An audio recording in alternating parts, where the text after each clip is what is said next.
He died at 2:17, not with screaming tires or a dramatic last line, just a sudden emptiness, a cold that moved from his chest to the edges of the world and switched the lights off from the outside in. When the dark finished closing, something else opened. Kim Jae-min stood in a room that wasn't a room. Black air, floating dust like tiny constellations, in an hourglass suspended at eye level. Its sand did not fall, it rose, glowing like moonlight ground to powder. A figure stepped from the almost dark. No face he could name, no gender he could guess, only a presence that felt older than mistakes. "You are not finished," it said. The voice sounded like winter sunlight on glass. "You are mistimed." "Am I dead?" Jae-min asked, and surprised himself with how calm it sounded. "For now," the figure answered. "We can correct for that. 12 times. The hourglass rotated. The rising sand paused, then reversed direction again, like breath drawn, held, drawn again. He watched, mesmerized, until the figure's words anchored him. 12 what? Lives, it said. 12 new starts. In each one, you will forget almost everything that happened before. You will keep only a thread, a name. That thread leads to what you failed to keep. A small panic fluttered under his ribs. What did I fail? The hourglass brightened until it lit his palms. Love, the figure said gently, as if repeating a diagnosis no one wanted to hear. You had it within reach, and you let fear arrive first. You will be given 12 chances to find it again and not let go. Whose? His throat tightened. It felt absurd to beg for a detail in the middle of metaphysics, but the human brain clings to nouns like driftwood. Choi Ha-rin, the voice said, and something clicked under his sternum like a lock recognizing its key. The name sounded familiar, the way a melody feels familiar the first time, as if he had always been moving toward it. What happens if I fail 12 times? Then you will know what finished truly means. And if I succeed, then time will open in the correct direction, it said, and this will become memory instead of fate. The glass spun, the rising sand blurred until it became rain, and the room unfolded into a train car. Fluorescent lights hummed above a row of sleeping strangers. Night smeared itself along the windows. Jae-min blinked, heart accelerating for no reason he could name, and looked down to find his hands resting on a cheap plastic bag and a phone with a cracked corner. A word floated just beyond reach, bright and warm, like a match he hadn't struck yet. He looked up, and across the aisle, a woman watched the rain comb the window into fine silver threads. She had the kind of face photographs ruin, too alive to hold still, hair tucked behind one ear, a tiny line between her brows as if the weather concerned her personally.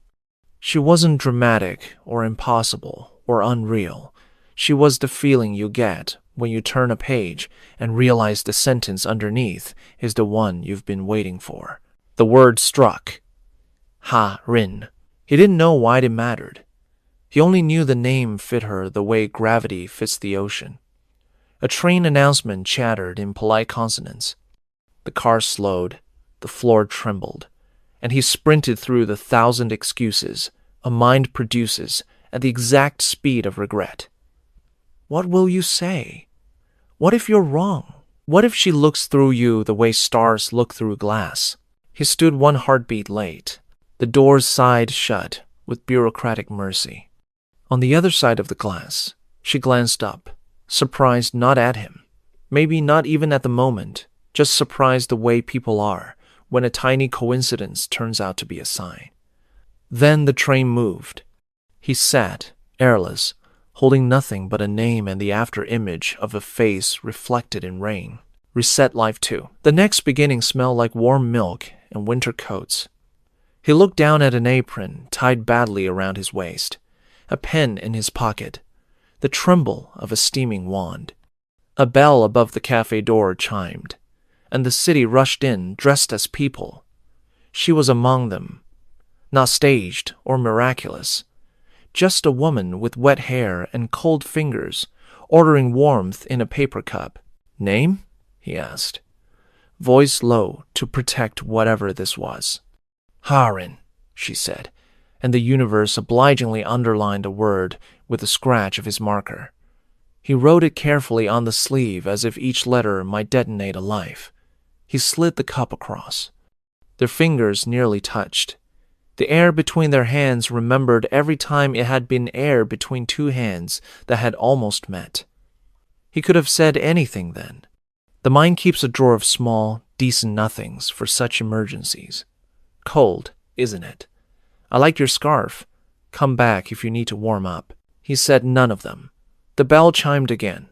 The door closed behind her with a soft complaint, and he watched the steam from her cup drift into the weather until it became the weather. Reset Life 3. Books next. Golden desk lamps threw islands of light onto old wood. The library smelled like paper and decisions.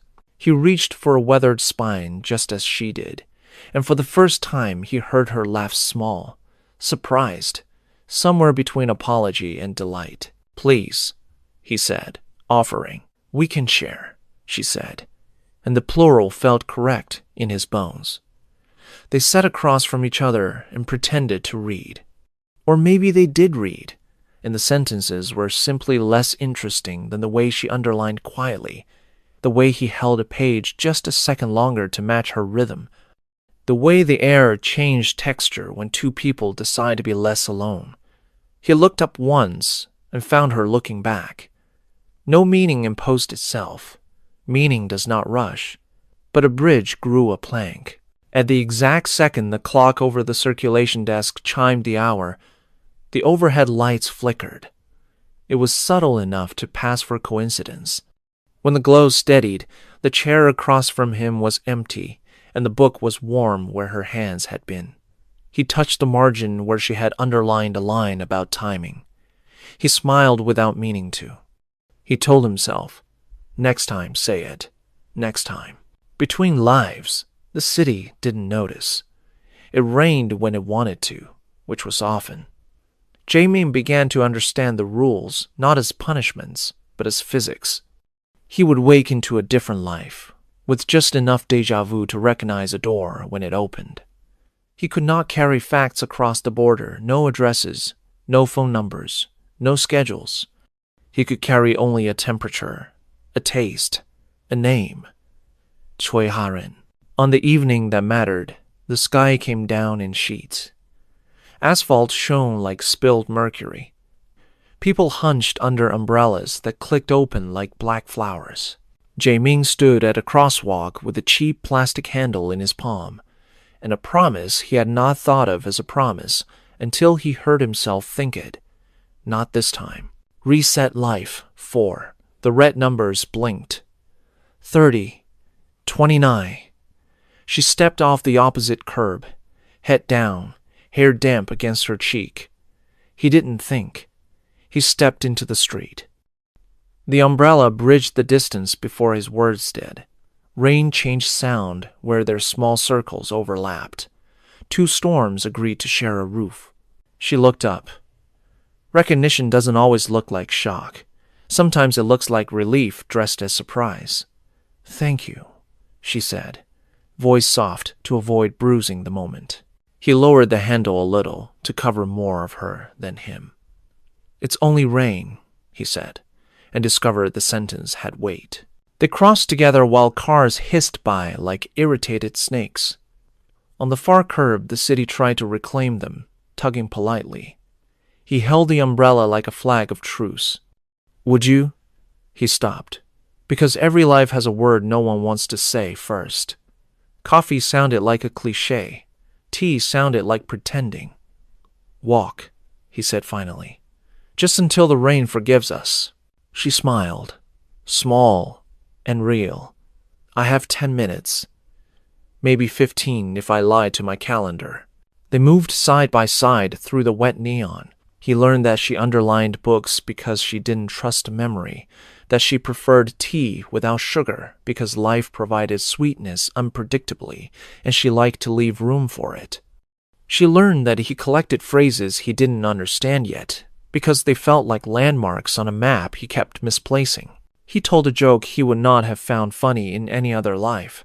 She laughed, and then looked embarrassed for laughing, and then laughed at that, which she liked even more. At the end of the block, she slowed. The rain softened, as if some weather god had turned the city's volume down to eavesdrop.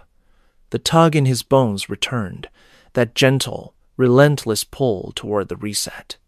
He didn't know how many lives he had left to get this right. He only knew that fear had been arriving first all his lives, and tonight he had the chance to beat it to the door. "Tomorrow?"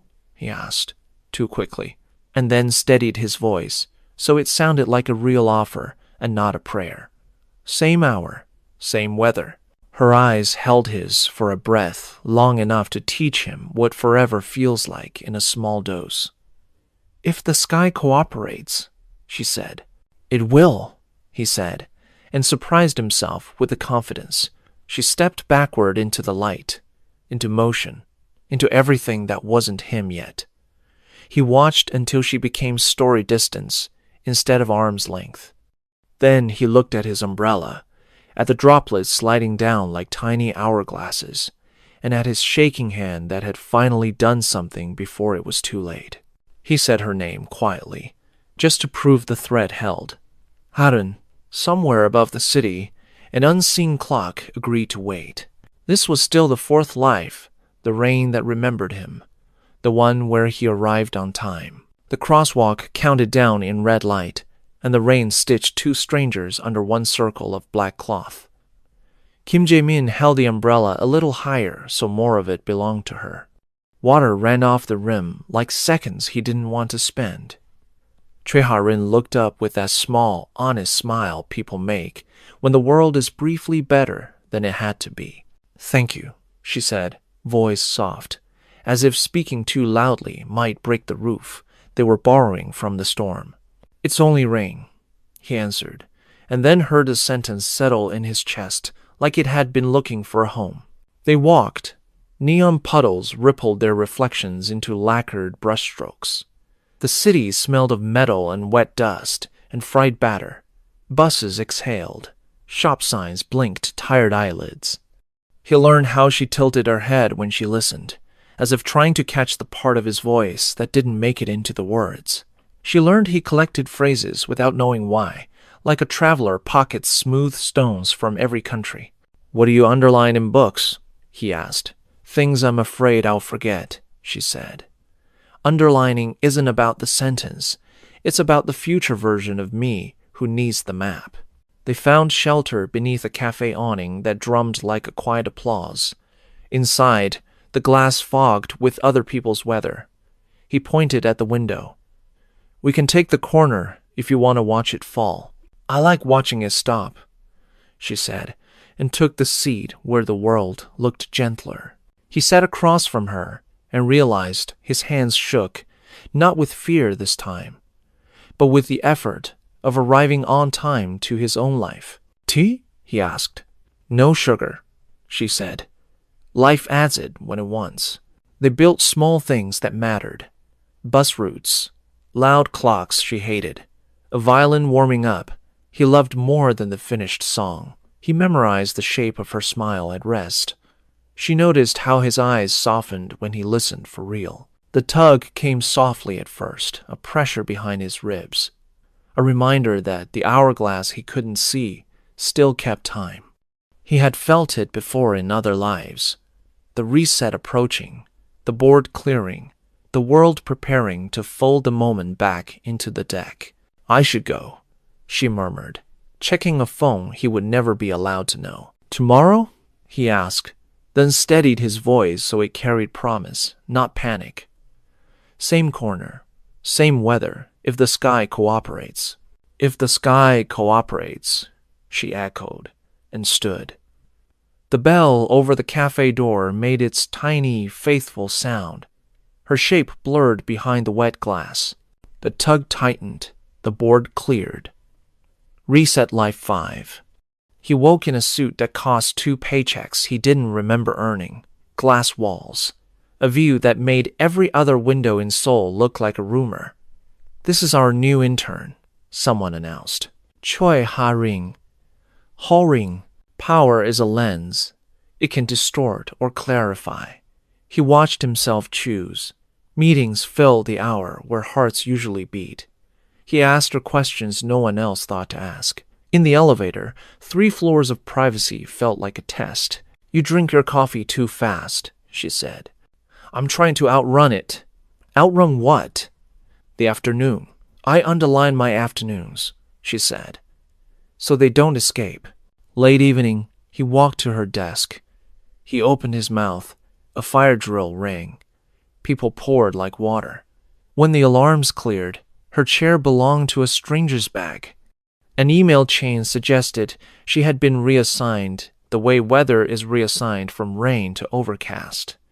He stood there, a CEO with all the power in the world over things that did not include time.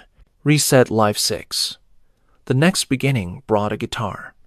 The street corner where seasons changed 3 times per hour. He sang a line about a girl who underlines her days so they don't run away. She stopped, surprised to be seen without being named. He sang about tea without sugar.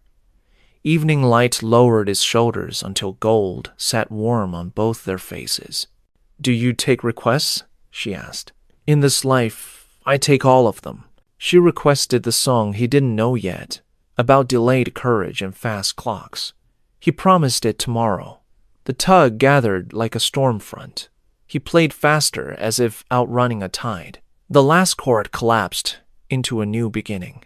Reset Life 7. Fluorescent light, wheels on tile, a bench that had held too many prayers. A hospital corridor breathed antiseptic. His hands held flowers he didn't know he had bought. "Hi," he said. The syllable took every life he'd lived to get right. "Do I know you?" "Not yet. Maybe in pieces." He didn't tell her about death. He told her about rain. He didn't tell her about lives. He told her about books and tea and guitars. He reached his hand not to take, just to let gravity do what it does between palms that want to meet. The tug slammed through him like a door caught by the wind. The corridor flickered. "Wait," she said, reaching too late. "I'm trying," he answered. And the world removed the bench. He woke to morning light in a quiet apartment where the refrigerator hummed like a creature trying to be helpful. He stood at the sink and watched the water run and understood something he had been sprinting past. Not every life asks for a grand gesture. Some lives ask you to show up with groceries. Some ask you to fix a flickering light. Some ask you to listen when the story has no plot. After 11 attempts, the 12th would not ask for fireworks. It would ask for ordinary devotion. Reset Life 12. A knock through the thin wall. A small curse in a polite voice. Apartment 4B's door stood open. A bulb blinked. A kettle screamed. Choi Ha-rin balanced on a chair with the expression of a person who doesn't mind doing things alone but wouldn't refuse help today. I can. The bulb settled into its socket with the satisfying feel of something finding where it belonged. Warm light spilled across a small, lived-in kitchen mismatched mugs, a plant trying its best, a calendar with underlined squares. Steam braided the air. "What's your name?" "Jae-min." "I'm Ha-rin." The radio next door played something cheerful and a little out of tune. Rang because, of course, the sky would keep its part of the bargain. Began again, softly, like a promise he might finally be ready to keep. He wrapped his hands around the warm cup and decided, no more chasing miracles. He would build one, slowly, here, now. Outside, time opened his palms and waited. He didn't chase miracles in the 12th life. He made tea. He showed up.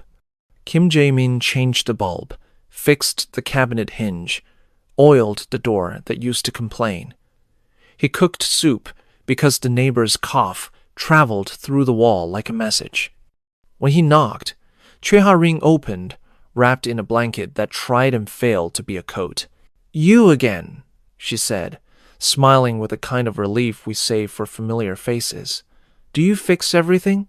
"Only the things that want to stay," he said, and set the soup on her table. He didn't make speeches in this life. He made tea. He carried groceries. He checked the mailboxes when the hallway smelled like rain. When she worried about bills, he found a cheaper internet plan. When her plant collapsed dramatically each afternoon, he learned how much water was too much. When her day ran out of kindness, he brought some over in a thermos. The tug still lived behind his ribs, the reset's countdown, the hourglass's soft insistence, but it faded when he worked with his hands. After 11 lives spent chasing perfect moments, the 12th asked him to build small ones and let them add up. "Why are you nice to me?" she asked one evening, steam fogging the window between their kitchens. "I missed too many doors that were open," he said. "I'm practicing walking through them." They ate at the little table with his honest scratches. He learned the names of her patients, the stories she carried home in pockets too small for heavy things. She learned he stayed up to listen to the city settle, that he liked to leave the window a crack open, even in winter, to remember he was inside on purpose. The reset tested him gently. A building blackout, a storm, an almost missed bus. He stayed. He lit candles. He made a joke he would have been too proud to make in his first life and watched it land. The world looked at him to see if he would run. He didn't. A letter arrived. A job offer whose salary threatened to become a personality. The office was across town from his life. "You should take it," she said, because she believed in futures that didn't apologize. "I want to," he said, "but it means I won't be here for dinner, or light bulbs, or radios that forget what year it is. We'll survive. Go. Be impressive. I'll underline you in my calendar." He stared at the zeros. The tug pressed hard in his chest, whispering, "Change, change, change." He could see the reset's shape in it, the way success sometimes shuffles the deck until you lose the card you came for. He folded the letter and set it beside her plant. "I'll call in the morning," he said. "Tonight belongs to the soup." They took their bowls to the roof because the hallway felt too small for a good decision. "If you could keep one thing forever," she asked, "what would it be?" "Permission." "To do what?" "To arrive." She watched him the way you watch the sea when you're deciding whether to swim. "You talk like you've been late a lot." "I have, but not tonight." He told the company no in the morning. He expected punishment. The world shrugged, then offered him a smaller job closer to home, with less money and more time. He said yes, like a person who had finally learned which currency spends best. That evening, her voice broke at the door. "My mother fell. Gyeongju. The last train leaves in 20 minutes. We can make it." They ran. The street refused taxis. The platform blinked apology. Her hands shook. He took them, because the 12th life had stopped asking permission for kindness. "Another path," he said. "Call your father. I'll find us a way." He convinced a long-distance shuttle to pretend it left this late. They arrived at a hospital that smelled like time trying to be useful. Relief reassembled the family's faces. He stood back, not a hero, just a person who had finally learned how to be present. By the vending machines, she leaned her head on his shoulder for a second, the way people do when the world has been heavy, and then sat down. "Thank you." "It's only distance," he said, because that line had become his way of telling the universe he had stopped negotiating with fear. Dawn admired itself in shop windows on the way home. She slept on his shoulder with the trust of someone who had decided the bench would be there when she woke. He didn't move. The hourglass in him, if it still existed, had stopped shouting. That night, the tug didn't come. He noticed its absence by the shape it no longer made. Death waited on the roof, like a correction where nothing was wrong. 12 lives, it said. I lost count. You built one, it said, mildly impressed. You stopped treating time like an exam and started treating love like work. Work? Because you did it correctly. It didn't feel like a job. The hourglass appeared. The sand was still. You were offered the grand gesture repeatedly. You chose ordinary devotion. Heifer 1, you commend a friend. Did I pass? You learned. That was the point. And her?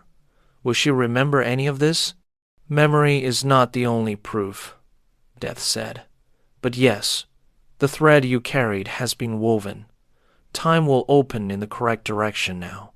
The hourglass rotated once and became a sunrise, the roof filled with a light so clean it felt like a new sound. He met her that afternoon in a cafe that kept forgetting it wasn't a living room. He held the door because it was there. She walked in because he had held it. Recognition doesn't always need instruction. Hi, he said. The syllable arrived on time. Hi, she answered, and smiled with relief, dressed as surprise. Do I know you? Not yet, he said, then changed his mind. Maybe in pieces. They took the corner table where the world looked gentler. He didn't perform. He arrived. He asked for tea without sugar before she did, and she laughed at the exact second the kettle sighed. The calendar in her phone acquired a new underline without her noticing.